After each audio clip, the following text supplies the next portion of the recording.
ಏನ್ ಶಾಕ್ ಆಗತ್ತೀರಿ ಅಜ್ಜಾನ್ ನೋಡಿ? ನಾನು ಶಾಕ್ ಆಗಿದ್ದಕ್ಕೆ ವಿಡಿಯೋ ಮಾಡತ್ನಿ. 84 ವರ್ಷ ರೀ ಅಜ್ಜಾಗ. ಸೊ ಈ ವಯಸ್ಸಾಗ ಬಂದು ಎಕ್ಸಾಮ್ ಬರೆಯತ್ತಾರಂದ್ರೆ ವಿಚಾರ ಮಾಡ್ರಿ. ನಾವೆಲ್ಲ ಒಂದೊಂದು ಡಿಗ್ರಿ ಮಾಡ್ಬೇಕಂದ್ರೆ ಇಷ್ಟು ಕಷ್ಟ ಪಡ್ತೇವಿ. ಇಲ್ಲೊಬ್ಬರ ನಮ್ ಕಾಲೇಜ್ ಇಗ್ನೋ ಸ್ಟಡಿ ಸೆಂಟರ್ ಐತಿ. ಸೊ ಇಗ್ನೋ ಎಕ್ಸಾಮ್ ಬರ್ಯಾಕ ಒಬ್ಬರು ಅಜ್ಜಾರ್ ಬಂದಾರ. ಬರೀ ಅವ್ರದ್ದು ಒಂದು ದಂಪತಿನೇ ಬಂದೈತಿ. ಪ್ರತಿ ವರ್ಷ ಎಕ್ಸಾಮ್ ಬರಿತಾ ಇರತ್ ನೋಡ್ರಿ ಅವ್ರು. ಸುಮಾರು ಒಂದ್ 5-6 MA ಪದವಿ ಮುಗಿಸ್ಕೊಂಡಾರ. ಅದ್ರಾಗ ಫಾರಿನ್ ಲಿಟರೇಚರ್ ಒಳಗ ಮಾಸ್ಟರ್ ಆಫ್ ಆರ್ಟ್ಸ್ ಕಂಪ್ಲೀಟ್ ಮಾಡ್ಯಾರ. ಸೊ ನಿಜವಾಗ್ಲೂ ಹ್ಯಾಟ್ಸ್ ಆಫ್ ಹೇಳ್ತೀನಿ ಅವರಿಗೆ. ಅದೆಷ್ಟೋ ಯುವ ಜನತೆಗೆ ಸ್ಫೂರ್ತಿದಾಯಕ ಅನ್ಸುತ್ತ. ಅಜ್ಜಾಗ ಎಷ್ಟ್ರಿ ವಯಸ್ಸು? 84.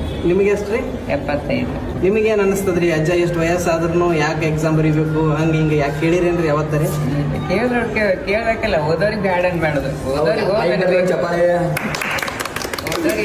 ಬ್ಯಾಡ್ ಅನ್ಬೇಡದು. ಯಾಕಂದ್ರೆ ನಾವು ಕಲಿಕಂದ್ರೆ ಏನಾದ್ರು ನಿಜ ಅದು ನಾವ್ ಇರೋ ತಕ ಇರ್ಬೇಕು, ನಮ್ಮ ಹಿಂದೆ ಇರ್ಬೇಕು. ಅದು ಬ್ಯಾಡ್ ಅಂತ ಅನ್ಬೇಡದು. ನೀವ್ ಹೆಂಗ್ ಕೋಪರೇಷನ್ ಕೊಡ್ತೀರಿ ಅಜ್ಜಾಗ? ತಂಗ ಕಿವಿದ್ ಕೇಳ್ಸಲ್ಲ ಅಜ್ಜ ಅಂದ್ರೆ. ಹೌದ್ರಿ. ಅದನ್ನ